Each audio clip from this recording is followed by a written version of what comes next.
Assalamualaikum warahmatullahi wabarakatuh. Selamat datang kembali di channel Info Bebas Pinjol. Di video kali ini saya akan bahas mengenai berapa lama teror penagihan DC pinjaman online akan berlangsung. Penagihan oleh pinjol dikenal agresif, sering meneror dengan banyak nomor telepon, dan dalam satu hari bisa sampai puluhan chat yang dikirim ke nasabah yang melakukan gagal bayar. Dan ini tentunya sangat mengganggu sekali. Bahkan ada pinjaman online yang sampai melibatkan debt collector lapangan untuk menagih ke rumah nasabah. Lalu banyak pertanyaan, berapa lama sih teror penagihan DC pinjaman online ini akan berlangsung?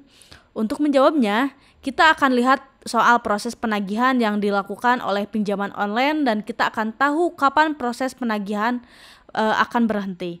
Secara umum, proses penagihan nasabah gagal bayar di pinjaman online dilakukan melalui telepon dan kunjungan yang bisa melibatkan debt collector pihak ketiga yang melakukan kunjungan ke rumah nasabah untuk menagih. Nah, bahkan menghubungi keluarga, teman, atau saudara. Namun sebagai penyelenggara peer-to-peer lending legal berizin OJK, tentunya mereka wajib tunduk pada kode etik penagihan yang sudah ditetapkan OJK dan AFPI untuk melindungi kepentingan konsumen.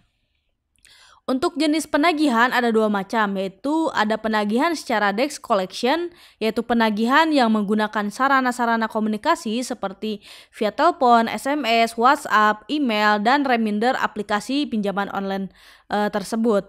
Yang kedua, ada penagihan field collection lapangan atau yang dikenal dengan nama debt collector lapangan atau DC lapangan yang menagih secara langsung melalui kunjungan ke rumah nasabah sesuai domisili. Nah, untuk penagihan sendiri, yang pertama pinjaman online lakukan adalah SMS, notifikasi aplikasi WA reminder atau via telepon 3 hari sebelum jatuh tempo.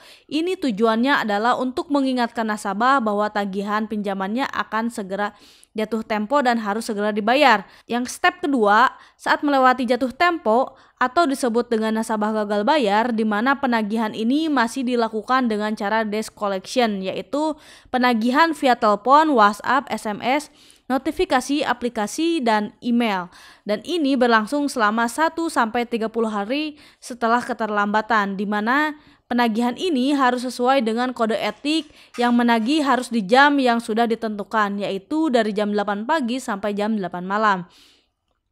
Jika dalam 30 hari masih belum dilakukan pembayaran juga, maka lanjut ke penagihan kunjungan internal, di mana penagihan ini berlangsung dari 31 sampai 90 hari yang dilakukan oleh internal feed collection. Tapi kebanyakan pinjaman online yang tidak memiliki tim DC lapangan, biasanya mereka masih menagih via debt collection, dan ada juga yang bekerja sama dengan jasa penagihan untuk melakukan penagihan ke rumah nasabah sesuai domisili. Nah, lalu jika sudah terlambat lebih dari 90 hari, apakah masih akan ditagih?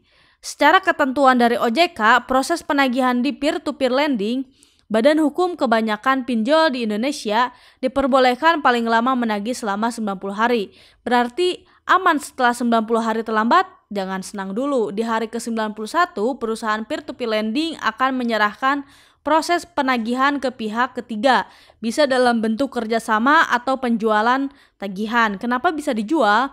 Ya karena dalam perjanjian pinjam-meminjam biasanya terdapat klausul bahwa pinjaman bisa dialihkan ke pihak lain tanpa harus meminta izin dari debitur. Itu pula sebabnya kadang para debitur mendapatkan tagihan dari petugas yang tidak dikenal atau perusahaan bukan tempat mengajukan pinjaman. Jadi kalau ditanya kapan proses penagihan akan berhenti, tergantung kebijakan masing-masing perusahaan. Bisa lama, bisa cepat, tergantung bagaimana perusahaan melihatnya. Teror dalam penagihan gagal bayar di pinjaman online sendiri tidak diperbolehkan. Proses penagihan harus tunduk pada kode etik collection, AFPI, dan OJK. Dan dukung terus channel Info Bebas Pinjol ini dengan cara like, komen, share, dan subscribe supaya semakin banyak orang yang menerima manfaat dari setiap video yang di-share, dan semoga semakin banyak orang yang bisa terbebas dari hutang pinjaman online ini. Sampai ketemu lagi di video berikutnya. Salam lunas.